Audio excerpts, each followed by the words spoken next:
Konnichiwa minasan, welcome back to another video. ഞാൻ നിങ്ങളുടെ സ്വന്തം എക്സ്ട്രാ കോമിക്. സോ നമ്മൾ ഇന്ന് നോക്കാൻ പോകുന്നത് വൺ പീസിന്റെ ചാപ്റ്ററുള്ള 1161 മലയാളം മാങ്ക എക്സ്പ്ലനേഷൻ ആണ്. ഗൈസ്, എനിക്കറിയാം ഈ വീഡിയോ വരാനായിട്ട് ഒത്തിരി അധികം താമസിച്ചിരുന്നു. പക്ഷേ അത് നമ്മൾ കാരണം താമസിച്ചല്ല, ഈ സ്കാൻസ് കിട്ടാനുള്ള താമസം മാത്രമായിരുന്നു. സ്കാൻസ് കിട്ടിയ ഉടനെ തന്നെ ഞാൻ നിങ്ങൾക്ക് വേണ്ടി എഡിറ്റിംഗ് തുടങ്ങിയിട്ടുണ്ട്. സോ ഈ വീഡിയോ ആദ്യമായിട്ട് കാണുന്ന കൂട്ടുകാരാണെങ്കിൽ ഇപ്പം തന്നെ ലൈക്ക് ചെയ്യാനും സബ്സ്ക്രൈബ് ചെയ്യാനും നിങ്ങളുടെ ഫ്രണ്ട്സിന് നമ്മുടെ വീഡിയോ ഒന്ന് ഷെയർ ചെയ്ത് കൊടുക്കാനും മറക്കണ്ട. അങ്ങനെ ഈ ചാപ്റ്റർ തുടങ്ങുന്ന നേരത്ത് ഒരു എപ്പിക്കാളൊരു കളർ സ്പ്രെഡ് നമുക്ക് കാണാൻ സാധിക്കുന്നുണ്ട്. ആൻഡ് ഇത് അത്ര നല്ലതായിട്ട് എനിക്ക് തോന്നുന്നില്ല. കാര്യം ഇതിനകത്ത് എന്തോ ഒന്ന് ഒളിഞ്ഞു കിടപ്പുണ്ടെന്നാണ് എൻ്റെ മനസ്സ് പറയുന്നത്. എടുത്തു പറയേണ്ടത് നമ്മുടെ ചോപ്പറിനെ പറ്റിയാണ്. കാര്യം നമ്മുടെ ചോപ്പറായിട്ട് ആ ഒരു ക്ലോ മെഷീൻ്റെ അകത്ത് കിടക്കുവാണ്. ബാക്കിയുള്ള സ്ട്രോ ഹെഡ്സ് ഒക്കെ ചോപ്പറിനെ രക്ഷിക്കാൻ നോക്കുന്നുണ്ടെങ്കിലും ലൂഫിയും നാമിയും കൂടെ ഒരു കളിപ്പാട്ടായിട്ട് വഴക്കിട്ടുകൊണ്ടിരിക്കുകയാണ്. അത് മാത്രമല്ല ആ ഒരു ക്ലോ മെഷീൻ എന്ന് പറയുന്നത് തന്നെ എന്താ പറയുക, ഒരു സ്കള്ളിൻ്റെ ഇമേജും കൊടുത്തിട്ടുണ്ട്. സോ ഇതെന്തെങ്കിലും ഫോർ ഷാഡോയിങ് ആണെന്ന് നമുക്കിപ്പോൾ ഒന്നും പറയാൻ സാധിക്കത്തില്ല. പക്ഷേ ഒരു കാര്യം ഉറപ്പാണ്, ഇവിടെ എന്തൊക്കെ ഒളിഞ്ഞ് കിടപ്പുണ്ട്. അങ്ങനെ ചാപ്റ്ററിന്റെ കവർ പേജിന്റെ അകത്ത് നമ്മുടെ യാമറ്റയും കീമണും അതേപോലെ തന്നെ മോമിനുസുക്കിയും കൂടെ അവിടെയായിട്ട് ഒരു സ്ഥലത്ത് നിന്ന് പ്രാർത്ഥിക്കുന്നുണ്ടായിരുന്നു. സോ ഈ ചാപ്റ്ററിലേക്ക് ഒഫീഷ്യലി കയറാൻ നേരത്ത് നമ്മുടെ ഗോഡ് വാലി തന്നെയാണ് കാണിക്കുന്നത്. നിലവിൽ ഗോഡ് വാലി എന്ന് പറയുന്നത് ഒരു ദുസ്വപ്നമായി മാറിക്കൊണ്ടിരിക്കുകയാണ്. ഒരിക്കലും രക്ഷപ്പെടാൻ പറ്റാത്ത ഒരു ദുസ്വപ്നം. ഇവിടെ മോട്ടീവും ഫെയ്ത്തും എല്ലാം പൊട്ടിത്തെറിച്ചുകൊണ്ടിരിക്കുകയാണ്. ഒരു വലിയൊരു ബാറ്റിൽ ഫീൽഡ് ആയിക്കൊണ്ടിരിക്കുകയാണ്. ഈ സമയത്ത് തന്നെ കുറച്ചധികം മറൈൻസ് അവിടെയുള്ള സെലസ്റ്റൽ ഡ്രാൻസിനൊക്കെ പറയുന്നുണ്ട് ഈ വഴി എങ്ങനെയെങ്കിലും പോയി എസ്കേപ്പ് ചെയ്യാനായിട്ട് അവരുടെ ഫുൾ റെസ്പോൺസിബിലിറ്റി അവരെടുക്കുമെന്നാണ് പറയുന്നത്. പക്ഷേ ഇതൊന്നും കേൾക്കാൻ നേരത്ത് നമ്മുടെ സെലസ്റ്റൽ ഡ്രാൻസിന് ഒട്ടും തന്നെ ഇഷ്ടപ്പെടുന്നില്ല. റെസ്പോൺസിബിലിറ്റിയോ, ഞങ്ങളുടെ റെസ്പോൺസിബിലിറ്റി നീയൊക്കെ എടുക്കുന്നതാണ് പറയുന്നത് പറഞ്ഞുകൊണ്ട് അവരുടെ നേരെ ദേഷ്യപ്പെടുന്നുണ്ട്. ഈ നടക്കുന്ന ബഹളത്തിന്റെ വഴക്കിന്റെ ആ ഒരു യുദ്ധത്തിന്റെ ഇടയിൽ തന്നെ അവിടെ പെട്ടുപോയ കുറച്ചധികം ആൾക്കാർ അതൊരു ചാൻസ് ആയിട്ട് കണ്ട് അവിടുന്ന് എങ്ങനെയെങ്കിലും ഒന്ന് രക്ഷപ്പെടാനും നോക്കുന്നുണ്ട്. പിന്നെ കാണിക്കുന്നത് നമ്മുടെ റോക്സിനെ അതേപോലെ ഗാർപ്പിനെയാണ്. നമ്മുടെ റോജറിന്റെ മനസ്സിൽ ഷാക്കി മാത്രമായിരുന്നു. പക്ഷേ റോക്സിന്റെ മനസ്സിലായിട്ട് ഇറീസും ടീച്ചുമായിരുന്നു. അത് പുള്ളിക്കാരന്റെ ഭാര്യ മകളുമായിരുന്നു. എന്നാൽ നമ്മുടെ ഗാർപ്പ് അവിടേക്ക് വന്നത് റോജറിന് വേണ്ടി മാത്രവുമായിരുന്നു. പിന്നെ കാണിക്കുന്നത് നമ്മുടെ ഡ്രാഗനാണ്. പുള്ളിക്കാരന്റെ കയ്യിലായിട്ട് ഷാങ്ക്സും ഷാമറൊക്കെ ഉണ്ടായിരുന്നു. അവൻ എങ്ങനെയെങ്കിലും അവിടെ നിന്ന് രക്ഷപ്പെട്ടാൽ മാത്രം മതിയായിരുന്നു. ഒരു നേവി ഷിപ്പിനെ ലക്ഷ്യം വെച്ചുകൊണ്ടാണ് അവൻ മുന്നോട്ട് പോയിക്കൊണ്ടിരുന്നത്. ഈ സമയത്ത് അൺകോൺഷ്യസിനെ പൈററ്റ്സിനെ കാണുന്നുണ്ട്. അവർ ഇവിടെയല്ലല്ലോ. ഇതേ ടൈമിൽ തന്നെ അവന്റെ പുറകിൽ ഒരു ഗോഡ്സ് നൈറ്റ് ഉണ്ടായിരുന്നു. അവൾ പറയുന്നുണ്ട് എനിക്ക് അവനെ കാണാൻ സാധിക്കുന്നുണ്ട്. ആ ഒരു മറൈൻ്റെ കയ്യിലായിട്ട് ആ പിള്ളേരുണ്ടെന്ന് പറഞ്ഞിട്ട് പെട്ടെന്ന് അവൻ നമ്മുടെ ഡ്രാഗനെ അങ്ങോട്ട് അറ്റാക്ക് ചെയ്തിട്ടുണ്ട്. ഈ സമയത്ത് അവൾ പറയുന്നുണ്ട് എനിക്ക് അവനെ കിട്ടി. ആ ടൈമിൽ തന്നെ അവളോട് ഒരുത്തൻ പറയുന്നുണ്ട് മഫി നീ എന്തായാലും ഒരു ലൈഫ് സേവർ തന്നെയാണ്. ഗാർലിംഗ് അങ്ങനെ തടഞ്ഞിരുന്നെങ്കിൽ ഉറപ്പായിട്ടും ഗാർലിംഗ് എന്നെ കൊന്നേന്ന. ആ ടൈമിൽ തന്നെ അവളുടെ ഫ്രണ്ടിലേക്ക് വീണ ആ ഒരു കൊച്ചിനെ എടുത്ത് പിടിച്ചിട്ട് പറയുന്നുണ്ട് ആരെ കണ്ട് ഗാർലിങ്ങിനൊക്കെ ഒരു കൊച്ചുണ്ടാകുമെന്ന്. സത്യം പറഞ്ഞാൽ ഇത് കുറച്ച് സ്ട്രേഞ്ച് ആണ്. ഇവൻ നമ്മുടെ പിള്ളേരെ കിഡ്നാപ്പ് ചെയ്ത പോലെ തന്നെ അവളായിട്ട് ഒരു ഗോഡ്സ് നൈറ്റ് ആയിരുന്നു. അത് മാത്രമല്ല അവളുടെ പേരെന്ന് പറയുന്നത് സെയിന്റ് മഫി എന്നായിരുന്നു. സ്റ്റാച്ചിലെസ് ഫാമിലി എന്നായിരുന്നു അവൾ വരുന്നത്. ഈ സമയത്ത് ഡ്രാഗൺ പറയുന്നുണ്ട് ഇത് പറ്റത്തില്ല. ഞാനിവിടെ ചെയ്ത എല്ലാ പാവങ്ങൾക്കും ആ പിള്ളേരെ രക്ഷിക്കണം. അതാണ് എൻ്റെ കടമയെന്ന് പറയുന്നിടത്ത് അവൻ പറയുന്നുണ്ട് എന്തായാലും നിന്നെ കണ്ടതിൽ സന്തോഷം. നീ എന്തായാലും മരിക്കാൻ പോകുവാണ്. ആ സമയത്ത് ഡ്രാഗൺ തന്റെ മരണം തീരുമാനിച്ചു. അല്ലെങ്കിലും ഇത് ഞാൻ ഡിസേർവിംഗ് ആണ്. ഈ തെറ്റുകളൊക്കെ ചെയ്ത ഞാൻ ശരിക്കും ഡിസേർവിംഗ് ആണെന്ന് പറയാൻ നേരത്താണ് ആ ഒരു സൗണ്ട് കേൾക്കുന്നത്. മുന്നിൽ നിന്ന് മാറി അടുത്ത സെക്കൻഡിൽ തന്നെ ഒരു ഹ്യൂജ് അറ്റാക്ക് വന്ന് അവിടെയുള്ള മരങ്ങളും അവളെ രണ്ടായിട്ട് മുറിച്ചു കളയും. ആൻഡ് അത് മറ്റാരുമില്ലായിരുന്നു, നമ്മുടെ വൈറ്റ് ബിയർഡും അതേപോലെ ബിഗ് മോമോ ആയിരുന്നു. അവൾ പറയുന്നുണ്ട് ലില്ലി ഞാൻ പറഞ്ഞില്ലേ ഞാൻ നിന്നെ അറ്റാക്ക് ചെയ്തതല്ല, ആ ഒരു എനിമിനെ അറ്റാക്ക് ചെയ്തതാണ്. അത് മാത്രമല്ല ഇവിടെ എന്തുമാത്രം പൈററ്റ്സ് ആണ് വന്നിട്ടുള്ളത്. പിന്നെ കോപ്പാണ്. ആ അറ്റാക്ക് ഇങ്ങനെ എൻ്റെ പേത്ത് കൊണ്ട് നിങ്ങൾ ഞാൻ മരിച്ച നീ എന്നെ എടുക്കും. ഈ സമയത്ത് ഇവരെ കാണുന്ന ഡ്രാഗൺ പറയുന്നുണ്ട് ദൈവമേ ഇത് പൈററ്റ്സ് ആണോ, ഇവരെന്താ ഇത്രയും വലുതായിട്ടിരിക്കുന്നത്. ഇതേ സമയം ഷീക്ക് പുറകെ കാർ കൊണ്ടുവരുന്നുണ്ട്. ന്യൂഗേറ്റ് നീ എന്നെ കൊല്ലാൻ നോക്കുവാണ് ഷീക്കി. ആ ടൈമിൽ തന്നെ കായിടും കാണുന്നുണ്ട് ലില്ലി നമ്മൾ ഇതല്ലല്ലോ എഗ്രി ചെയ്തത്. ആ ടൈമിൽ തന്നെ ഇവരുടെ അടുത്തേക്ക് കുറച്ചധികം പൈററ്റ്സ് ഓടി വരുന്നുണ്ട്. അവർ പറയും ചെയ്യും അത് റോക്സ് പൈററ്റ്സ് ആണ്, നമ്മൾ അവർ ഇപ്പം ഡിഫീറ്റ് ചെയ്ത് കഴിഞ്ഞാൽ നമ്മളെല്ലാവരും ഫേമസ് ആകുമെന്ന് പറഞ്ഞിരുന്നത്. അവർ 4 പേരും കൂടെ ആ പൈററ്റ്സിനെ എല്ലാത്തിനെ അട്ടിച്ച് ദൂരത്തേക്ക് തെറിപ്പിക്കുന്നുണ്ട്. എന്നിട്ട് പറഞ്ഞു ആദ്യം നീയൊക്കെ മാറി നിൽക്കാൻ നോക്ക്. ഈ പൈററ്റ്സ് ഒക്കെ തെറിച്ചു പോകുന്ന കാണുന്നത് നമ്മുടെ ഗോഡ്സ് നൈനുള്ള മഫി വരെ സത്യം പറഞ്ഞാൽ ഞെട്ടിത്തെറിച്ച് അവൾ പാടുന്നുണ്ട് ഈ ഒരു ഐലൻഡിൽ സത്യം പറഞ്ഞാൽ എന്താണ് സംഭവിക്കുന്നത്. ഈ ടൈമിൽ ഡ്രാഗൺ പറയുന്നുണ്ട് എനിക്ക് വേണമെന്നുണ്ടെങ്കിൽ ഇവിടെ വെച്ച് രക്ഷപ്പെടാൻ സാധിക്കും. പക്ഷേ ആ ബേബീസ് പെട്ടെന്നാണ് ആ ഒരു കൊച്ചിനെ അവന്റെ കണ്ണിലേക്ക് പെട്ടത്. പിന്നെ കാണിക്കുന്നത് ഇപ്പോൾ ഉണ്ട് ആ ഒരു വലിയൊരു എക്സ്പ്ലോഷനാണ്. ഗാർപ്പാട്ടെ ദൂരത്ത് നിന്ന് അവിടേക്ക് ഓടി വരുന്നുണ്ടായിരുന്നു. അവൻ പറയും ചെയ്യും എല്ലാത്തിനെയും എനിക്ക് ഒരു സ്പോട്ടിൽ കിട്ടിയെന്ന് പറഞ്ഞിട്ട് നേരെ ചാടി വന്നു ഒരു ഹ്യൂജ് ആള് അറ്റാക്ക് ചെയ്യുന്നുണ്ട്. ഈ ടൈമിൽ തന്നെ അവരെല്ലാവരും അവരുടെ ജീവനം കൊണ്ട് ഓടുകയും ചെയ്യും. ആ ടൈമിൽ പറയുന്നുണ്ട് കോപ്പ് അത് ഗാർപ്പാണ്, ഇപ്പം നമ്മൾ ഫൈറ്റ് ചെയ്ത് കഴിഞ്ഞാൽ ഈ ഫൈറ്റ് മുന്നോട്ട് പൊക്കോണ്ടേയിരിക്കും. ആ ടൈമിൽ കായുടെ പ്രത്യേകം പറയുന്നുണ്ട് എന്താ നമ്മൾ തിരിച്ച് ഫൈറ്റ് ചെയ്യുന്നില്ല. ചെയ്യില്ലേ. ആ സമയത്ത് അവൾ പറയും ചെയ്യും, ഇല്ല നമ്മളിപ്പോൾ എന്തായാലും മുന്നോട്ട് പോകുവാണ്. ഈ ടൈമിൽ തന്നെ സ്യൂസിനെ പ്രൊമത്തീസിനെ നമ്മുടെ ലീലിനായിട്ട് അവിടേക്ക് സമൺ ചെയ്യുന്നുണ്ട്.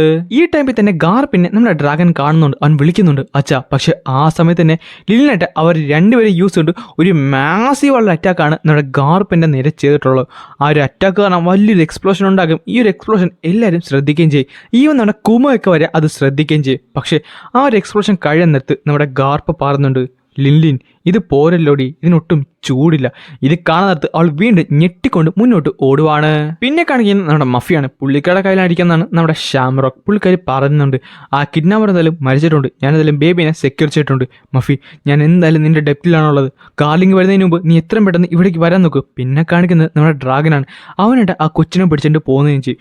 നീ എന്നോട് ക്ഷമിക്ക്, എനിക്ക് നിന്റെ ബ്രദറിനെ രക്ഷിക്കാൻ സാധിച്ചില്ല, പക്ഷേ ഞാൻ എന്തൊക്കെ വില കൊടുത്താലും നിന്നെ രക്ഷിക്കും.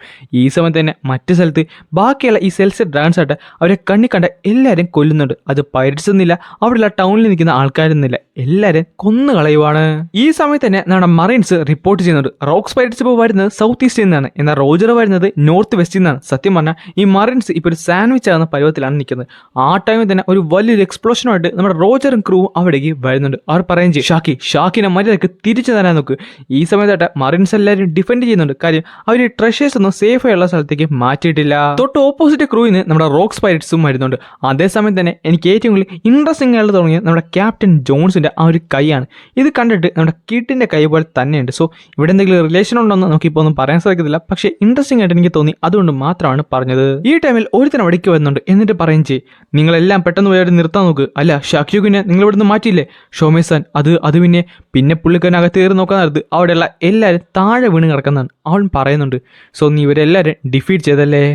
ഷാക്കി പറയുന്നുണ്ട്, പുറത്ത് ഒരു പൈററ്റ്സിന്റെ കൂട്ടം തന്നെ ഉണ്ടെന്ന് തോന്നുന്നു. ഇത് കേൾക്കാൻ നേരത്ത് അവനൊട്ടും തന്നെ ഇഷ്ടപ്പെടില്ല. അവൻ നേരെ മുന്നോട്ട് നടന്ന് ഷാക്കിയുടെ കരണം നോക്കി കൊടുത്തിട്ട് പറയും ചെയ്യും, മര്യാദക്ക് സംസാരിക്കുക, പെണ്ണുങ്ങൾ ഒച്ചയുണ്ടാക്കാൻ പാടില്ല. എന്നാൽ അടുത്ത സെക്കൻഡ് തന്നെ ഷാക്കി നേരെ താഴത്തേക്ക് കുഞ്ഞ് അവൻ അങ്ങോട്ട് അറ്റാക്ക് ചെയ്യുന്നുണ്ട്. പക്ഷെ ആ ഒരു അറ്റാക്ക് അവൻ നേരെ കൈ കൊണ്ട് പിടിക്കുകയും ചെയ്യും. എന്നിട്ട് ഷാക്കി ശരിക്കും ഞെട്ടി. കാര്യം തന്റെ വെപ്പൺ യൂസ് ചെയ്ത് അവളെ കാലടിച്ച് അവൾ നേരെ താഴത്തേക്ക് ഇട്ടിട്ടുണ്ട്. ഇവിടെയുള്ള എല്ലാ പൈററ്റ്സും നിനക്ക് വേണ്ടിയല്ല ഇവിടേക്ക് വന്നിട്ടുള്ളത്. നിന്റെ പോപ്പുലാരിറ്റി അത് ശരിക്കും ഒരു കോപ്പ് തന്നെയാണ്. പക്ഷെ നീ കാരണം ഞങ്ങളുടെ ടൂർണമെന്റും ഇവിടെ മോശമായി മാറി. പക്ഷെ ഒരു കാര്യം ഉറപ്പാണ്, എന്തൊക്കെ വന്നാലും ആരൊക്കെ വന്നാലും ഏറ്റവും അവസാനം ഗാർലിംഗ് നിന്നെ സ്വന്തമാക്കും. പക്ഷേ അത് അത്ര രസമുള്ള കാര്യമല്ലല്ലോ. സോ കിട്ടിയ സമയത്ത് ഞാൻ കുറച്ചുകൂടെ ആസ്വദിച്ചിട്ട് നിന്നെ അങ്ങോട്ട് കൊന്നു കളഞ്ഞാൽ പോരെ. ഒന്നുമില്ലെങ്കിലും ഇവിടേക്ക് വരുന്ന ഓരോ പൈററ്റ്സും നിന്നെ രക്ഷിക്കണമെന്നും പറഞ്ഞല്ലേ വരുന്നത്. അവരിവിടേക്ക് വരാൻ നേരത്ത് നിന്റെ ജീവനില്ലാത്ത ശരീരമാണ് കാണുന്നതെങ്കിൽ അവരെന്ത് എക്സ്പ്രഷനായിരിക്കും വിടുന്നത്. ആ ടൈമിൽ തന്നെ പുറത്ത് നമ്മുടെ റോജറും വൈറ്റ് ബേർഡും കൂടെ കണ്ടുമുട്ടി അവർ തമ്മിൽ ഒരു ക്ലാഷ് ഉണ്ടാകുന്നുണ്ട്. ഈ ടൈമിൽ തന്നെ ബാക്കിയുള്ള എല്ലാ പൈററ്റ്സും അവിടേക്ക് വരാൻ നോക്കുന്നുണ്ടെങ്കിൽ ഇവിടെ ക്ലാഷ് കാരണം നേരെ ബാക്കിലേക്ക് പൊയ്ക്കൊണ്ടിരിക്കുകയാണ്. ആ ടൈമിൽ റോജർ പറയുന്നുണ്ട്, എനിക്ക് എന്തായാലും ഇപ്പോൾ ഒന്നും ചെയ്യാൻ പറ്റത്തില്ല, നിങ്ങൾ എങ്ങനെയെങ്കിലും പോയി ഷാക്കിനെ രക്ഷിക്കാൻ നോക്ക്. ആ ടൈമിൽ തന്നെ റെയിലിയും അവിടേക്ക് പോകുന്നുണ്ട്. എന്നിട്ട് പറയും, നിനക്ക് പുറത്ത് നടക്കുന്ന സൗണ്ട് ഒന്നും കേൾക്കാൻ പറ്റുന്നില്ലേ? പക്ഷെ ഒരു കാര്യം ഉറപ്പാണ്, നിനക്കെന്തായാലും ഇവിടുന്ന് രക്ഷപ്പെടാൻ പറ്റത്തില്ല. സെയിന്റ് ഷൂമേഴ്സ് ഇതൊട്ടും നല്ല ഐഡിയ ആയിട്ട് എനിക്ക് തോന്നുന്നില്ല. ഗാർലിംഗ് ഇങ്ങനെ അറിഞ്ഞു കഴിഞ്ഞാൽ അദ്ദേഹം ഒരിക്കലും നമ്മളോട് പൊറുക്കുന്നല്ല. ഒന്ന് മിണ്ടാതിരിക്കാൻ നോക്കടാ, അവനിത് അറിയത്തുമില്ല. ഇതായിട്ട് ഒരു ആക്സിഡന്റ് ആയിട്ട് പോവുകയും ചെയ്യും. നീ അവളുടെ ഫേസ് കണ്ടില്ലേ? ആ മുഖത്ത് ഒരു തുള്ളി ഹോപ്പില്ല. അതായിരുന്നു എനിക്ക് കാണേണ്ടത്. പിന്നെ നീ പേടിക്കണ്ട, ഇതൊരു ഫെയറി ടെയിലൊന്നുമില്ല. നിന്നെ രക്ഷിക്കാൻ ഒരു ഹീറോയും ഇവിടേക്ക് വരത്തില്ല. പിന്നെ എൻ്റെ 5ാമത്തെ അടിയിൽ ഞാൻ നിന്നെ കൊന്നു കളഞ്ഞേക്കാം. അത്രയും നീ ഒന്ന് സഹിക്കണം കേട്ടോ. നിന്റെ ചോര വാർന്നേ നീ ഇവിടെ മരിക്കത്തുള്ളൂ എന്ന് പറഞ്ഞിട്ട് അവൻ അറ്റാക്ക് ചെയ്യാനും പോവുകയും ചെയ്യും. നമ്മുടെ ഷാക്കയുടെ തൻ്റെ കണ്ണ് അടച്ചിട്ടുണ്ട്. എന്നിട്ട് അവനെ ചിരിക്കാൻ നേരത്താണ് നമ്മുടെ റെയിലി എവിടേക്ക് വന്ന് പറയുന്നത്, ഈ ലോകത്തിലെ വെച്ച് ഏറ്റവും ഡീപ്പസ്റ്റ് ഉള്ള പാതാളത്തിലേക്ക് ഞാൻ നിന്നെ അയച്ച് കാണിച്ചു തരാം. ഇത് കേൾക്കാൻ നേരത്ത് ഷോമേഴ്സ് ഒന്ന് പേടിച്ച്. പിന്നെ കാണിക്കുന്നത് നമ്മുടെ റെയിലി എവിടേക്ക് വന്ന് ഒരു ഹ്യൂജ് ആളുടെ അറ്റാക്ക് അവൻ്റെ മേത് ചെയ്യുന്നത് അവൻ തീർച്ച അപ്പുറത്തെ ഭിത്തിയും പൊട്ടിച്ച് പുറത്തേക്ക് പോകുന്നതാണ്. എന്നിട്ട് റെയിലി പറയുന്നുണ്ട്, ഷാക്കി എന്നോട് ക്ഷമിക്ക്, ഞാൻ കുറച്ച് താമസിച്ചു പോയി, പക്ഷേ ഞാനിതാ നിനക്ക് വേണ്ടി എത്തി.